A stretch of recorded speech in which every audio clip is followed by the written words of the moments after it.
Next topic is Ukraine joining CEFTA and building a pre-EU accession alliance with the European Balkan state. Günther Fehlinger, president of ETR initiative. Briefing is in English.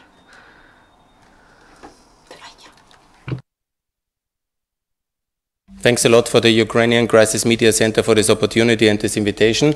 I would like to present myself, Günther Fehlinger, President from Europeans for Tax Reform and coordinator of the Austrian Committee for European Ukraine.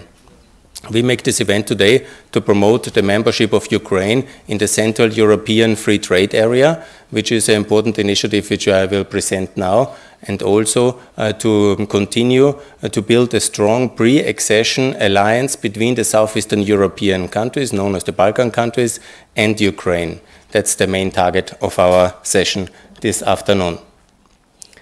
First of all, we have celebrated CEFTA Day. This is in Ukraine.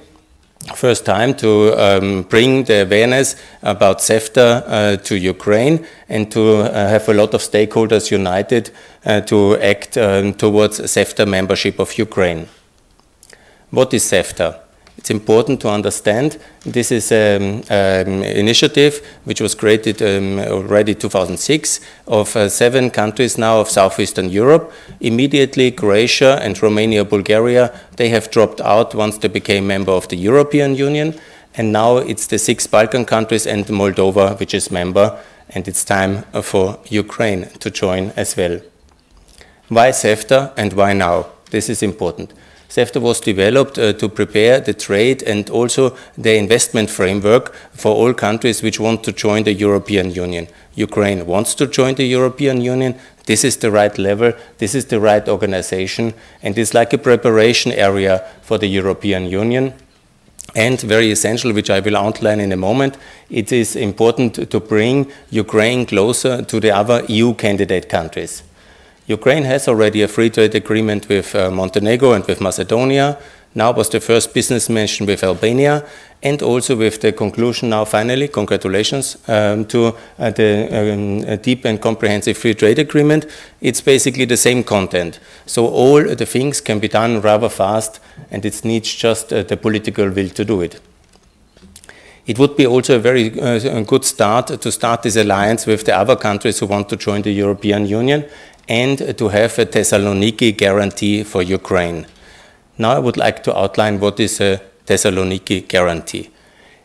We have made this campaign now basically since December 2016, here when Dr. Buzek was visiting Ukraine, because a Thessaloniki guarantee is something very decisive.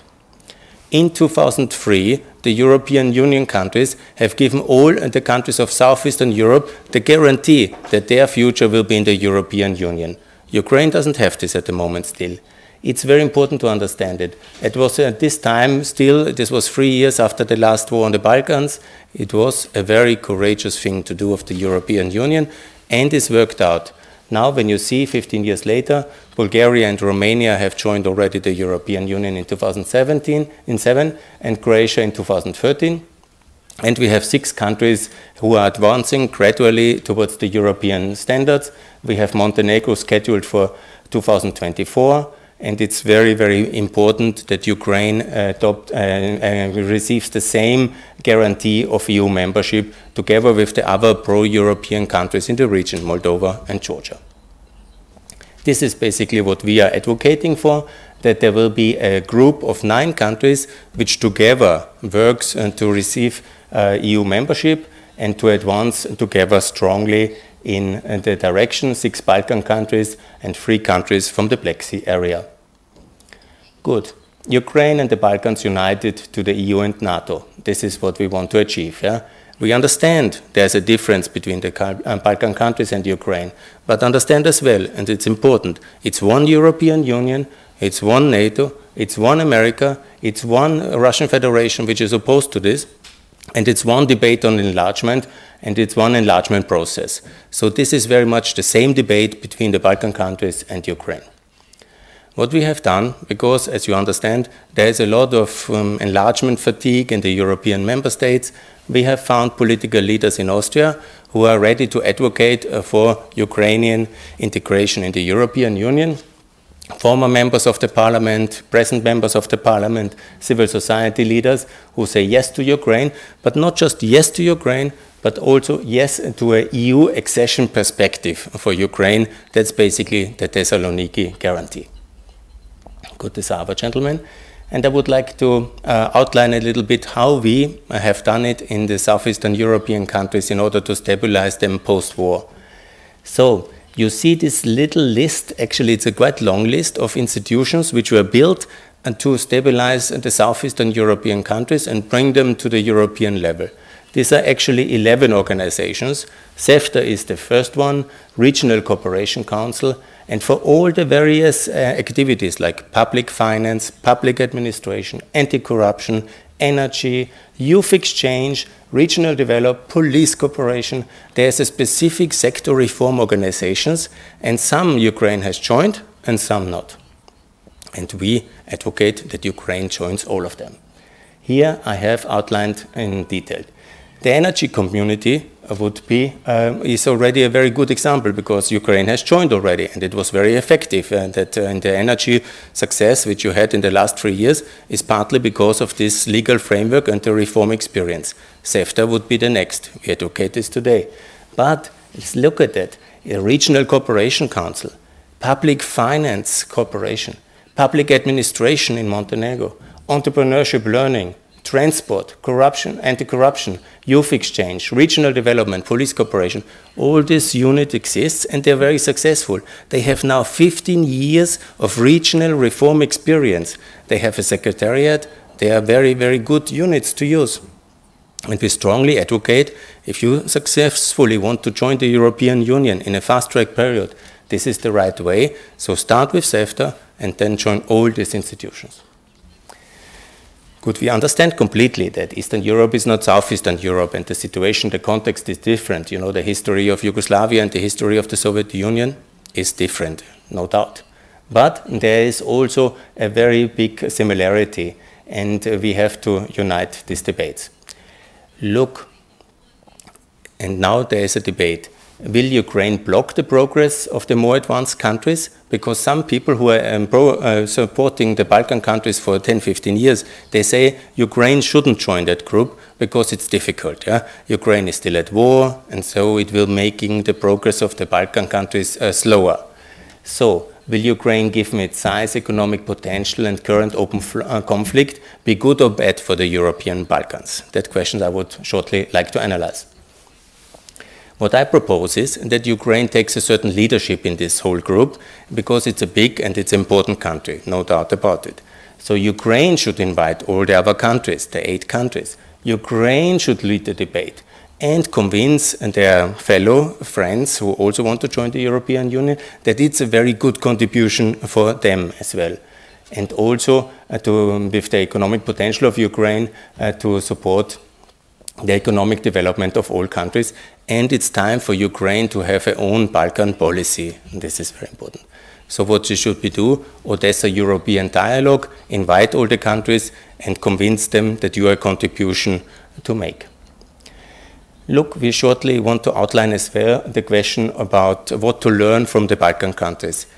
In the Balkan countries, it was like this, that after the wars in 99, the last war in Kosovo in 99, basically the problems were solved with UN missions. This is absolutely relevant as well for Ukraine. And what we say, that also in Ukraine, there should be for the Crimea and for the Donbass, UN missions in order to advocate the same peaceful solution of the settlement of the conflict like we have done in the Balkans. Good. This is the basic concept which we propose, to have 2 UN missions in Crimea and in Donbass, at the same time with a very clear future of Ukraine in the European Union and in NATO. This should be the combination which would stabilize the situation and allow European progress. So what we clearly say is no to Russian aggression, but also no to Russian divide and rule. because Russia is very much comparing things which cannot be compared. You all know the debate about Crimea and Kosovo and all these things, yeah? But the human rights abuses, they have been in Kosovo before the intervention, then we intervened. Now there is no human rights abuses anymore. And in Crimea, they came afterwards. Yeah? So it's very important differences here. And we have to really make clear that we are not divided in our argumentation, but we work together conclusively. I therefore advocate also very strongly, and that's why we have invited one leading politician from Kosovo, already in April here. It's the cooperation between Ukraine and Kosovo. Because for the good Balkan policy of Ukraine, it would be important also that Ukraine is recognizing the Republic of Kosovo, and as already 114 countries have done so, and to really make a very clear statement also, yes to Ukraine, yes to Kosovo. How to enforce Pax Europeana in very short terms? There are the means to convince and also to enforce such an agreement. I have outlined some of them. I think they are in the public policy debate already in Ukraine since 2014. But we have the means very clear to enforce such an agreement as well in terms of continuing our energy policy, reducing energy dependency from Russia, but also the question fundamentally why a country which is breaking human rights and also distorting international peace should be a member of the Council of Europe, for example. There's very clear questions, and the question is basically that Russia has started and contributed to many of the problems in Southeastern Europe, but also here, obviously. So we have a lot to offer. The West is ready for peaceful cooperation, obviously. We can also have a lot of offers towards the Russian Federation once it accepts normality and international order again. Concluding, I would like to conclude with small points, which we think is the right one for Ukraine at the moment. Basically joining all the 10 sector organizations which there are, starting with CEFTA, but leading to all of them in order to systematically reform the Ukrainian state and the Ukrainian economy in the same way like the Southeastern European countries. The unilateral opening of the land labor capital market, as we have seen in the visa, it was the unilateral opening. Ukraine has first allowed the Europeans to enter Ukraine without visa. Later came now the success very soon this week. Congratulations. The same model should be used also for the capital market, for the land market, and also for the labor market. This is a very good model. The second one is also, like Montenegro and Kosovo, they have adopted the euro unilaterally, and this was also a very good model of success. Why not do similar things here? The main thing is, obviously, for what can be done now in this year still, is to join CEFTA and to build this pre-accession alliance. We have some other points which we have made already in the economic affairs. The Southeastern European countries, they have gone from a very low level of economic development and to a medium level because they have adopted very rational politics, and they have done, for example, 10% flat tax and income tax. They have done a funded pension system like in Kosovo. They have done very strong infrastructure investment, and these are all things to learn for Ukraine and to adopt in cooperation. And additionally, I have already outlined the UN missions and the model from Southeastern Europe which can be adopted. And I want to conclude with EU and NATO preparations. It's very clear that this should be the direction, starting from the CEFTA membership. But basically, Ukraine, to treat yourself already like an EU candidate country, to be ambitious on that one, and to stubbornly insist on the future in the EU and in NATO, and follow the Montenegro success model, because, as you know, the flag of Montenegro is lifted tomorrow, actually, in NATO headquarters. This is a big step. And Montenegro just became independent in 2006. So it's 11 years later. It's a tremendous success story. Who would have believed it 10 years ago? And also I understand that a lot of people here are hesitating. Is there a future in the European Union? Is there a future in NATO? But definitely there is. And the way ahead is to form an alliance with the Southeastern European countries and to learn from them. This is our main message, and it starts here and now, and it starts with CEFTA membership. Thank you very much. Thank you, dear colleagues. Do you have any questions? If there is no question, I'll ask one question myself. You explained very well why Ukraine needs to join the CEFTA, but why these countries would like to see Ukraine there, and do they like to see Ukraine there? It's the same like with the European countries. You have to understand us a little bit as well. The changes in the Ukrainian policy in the last decade were very fast and very abrupt. Yeah? So it needs a little bit of explanation what is happening in Ukraine and a joint effort to convince. Of course, you know, when you look from the Albanian or from the Montenegro perspective, they are very small economies, and then comes huge Ukraine. That's, of course, a big step forward. But on the other hand, you are a very rich country. You just have a really difficult history and a difficult political situation and a difficult neighborhood. You are an amazing opportunity as well for the 6 smaller countries of Southeastern Europe, and Moldova, 7 countries are now a member, in order to build an economic area which is preparing gradually for EU membership together, but also trade together already now successfully. And this will lift, actually, if it's done cleverly, and it will be done cleverly within CEFTA, this will lift the meaning of CEFTA as well, and it will help the economic development of the Southeastern European countries. Thank you. If there is no questions, thank you once again. Thank you very much.